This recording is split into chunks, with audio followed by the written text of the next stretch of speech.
سوال آج کا جو ہمارے سامنے موجود ہے وہ یہ ہے کہ اگر کسی کا آئی ڈی کارڈ بلاک کر دیا ہے عدالت نے تو پھر وہ ان بلاک کیسے کر سکتے ہیں، یا مثال کے طور پر نادرا نے بھی بلاک کر دیا ہے تو اس کو ان بلاک کیسے کر سکتے ہیں۔ اس کے سب سے پہلے ہم نے یہ دیکھنا ہے کہ اس کے ریزنز کون سے ہیں، ریزنز کون سے اتنے ہارڈ ہیں کہ آپ کا آئی ڈی کارڈ بلاک کر دیا گیا ہے۔ نادرا نے اس وقت بلاک کرنا ہے جب کوئی غلط ٹرانزیکشن ہو گئی ہے جس میں پیڈیگری ٹیبل آپ کی غلط بن گئی ہے، کہ والدہ غلط ہو گئے ہیں، یا آپ پاکستان کے ہیں ہی نہیں تو اس وجہ سے بلاک کر دیا ہے، یا کوئی کرائم وغیرہ اس قسم کا ہو گیا کہ کورٹ نے اس کو کہا ہے کہ ان کو بلاک کر دیں،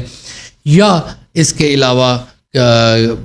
ہائی ایجنسیز نے یہ آرڈر کر دیا ہے کہ ان کا آئی ڈی کارڈ بلاک کر دیں۔ اس کے نقصانات آپ خود بھی سمجھتے ہیں، تو اس کو ان بلاک کیسے کیا جا سکتا ہے۔ جب کورٹ کا کوئی آرڈر ہوتا ہے، عام طور پہ نادرا ایسے بلاک نہیں کرتی جب تک ان کے پاس کوئی ریزن ٹو بلیو نہیں ہوتا کہ کس وجہ سے اس کو بلاک کیا گیا ہے۔ اگر بلاک کر دیا گیا ہے تو آپ نے سب سے پہلے ان سے یہ ریزن لینا ہے کہ آپ نے اس کو بلاک کیوں کیا ہے۔ آپ کہیں پر عدالت میں جائیں گے تو آپ کو پٹیشن تو دینی پڑے گی،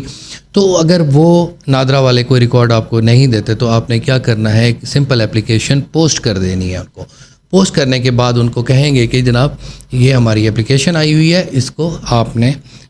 بتائیں کہ کس وجہ سے بلاک کیا ہے۔ عام طور پہ وہ پھر بھی نہیں بتائیں گے تو اس کے لیے فوری طور پہ آپ ہائی کورٹ میں ایک ریٹ کریں گے، پٹیشن کریں گے کہ یہ جی میرا آئی ڈی کارڈ انہوں نے بلاک کر دیا ہے، مجھے ریزن بھی نہیں بتاتے، تو وہ ان کا پیرا وائز کومنٹس لیے جائیں گے اور ان سے پوچھا جائے گا کہ اس کو بلاک کیوں کیا گیا ہے۔ وہ آپ ریزن آپ کے پاس موجود آ گیا، پھر آپ کے پاس یہ ریمیڈی ہے۔ اسی ریٹ پٹیشن کو بھی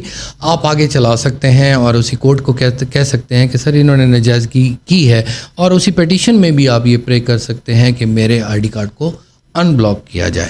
تو وہ اس صورت میں ہے کہ کسی کورٹ کی طرف سے آرڈر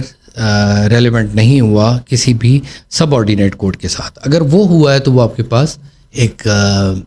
وہ آ جائے گی، انفارمیشن آ جائے گی کہ فلاں کورٹ نے کیا ہے۔ اب فلاں کورٹ کا جب آرڈر آیا ہے تو وہ بھی آپ وہاں پر ہائی کورٹ سے یہ استدعا کر سکتے ہیں کہ اس کورٹ کو ایک ڈائریکشن دے دیں کہ یہ میرا فیصلہ فوری طور پہ کر دیں۔ عام طور پہ اوورسیز کافی دوستوں نے مجھے یہ سوال کیے کہ ہم نے کوئی ٹرانزیکشن تھی یا کوئی حساب کتاب تھے، لوگوں نے ہمارے خلاف ایف آئی آر کرا دی، ہم وہاں پر موجود نہیں تھے تو ہمارے خلاف ایف آئی آر ہو گئی، تو اب ہم کیا کریں، ہمارا آئی ڈی کارڈ بلاک ہو گیا۔ بھائی اگر آپ کا آئی ڈی بلاک ہو گیا ہے تو پھر آپ کا پاسپورٹ بھی بلاک ہو سکتا ہے، تو وہ تو انہوں نے ایسا کام کرنا ہے، تو آپ نے کیا کرنا ہے کہ اس کورٹ میں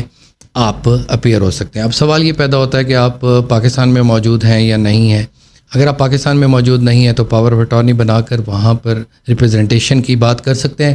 اگر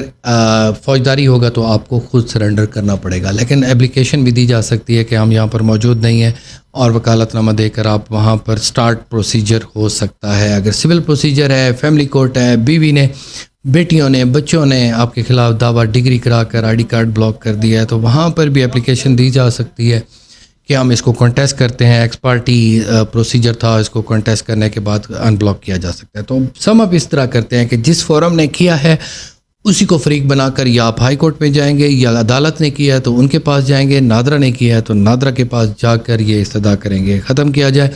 اور اگر نہ ہو تو پھر آپ ہائی کورٹ میں یہ سب کچھ کر سکتے ہیں۔ عام طور پہ کورٹ کا مقصد یہ ہوتا ہے کہ یہ شخص یہاں پر موجود ہو۔ ایف آئی آر ہے تو آپ وہاں پر پری ایرسٹ بیل کرا لیں گے، اگر کوئی ڈگری وغیرہ ہے تو اس کو سسپینڈ بھی کیا جا سکتا ہے۔ Thank you very much. Allah تعالیٰ آپ کا حامی ناصر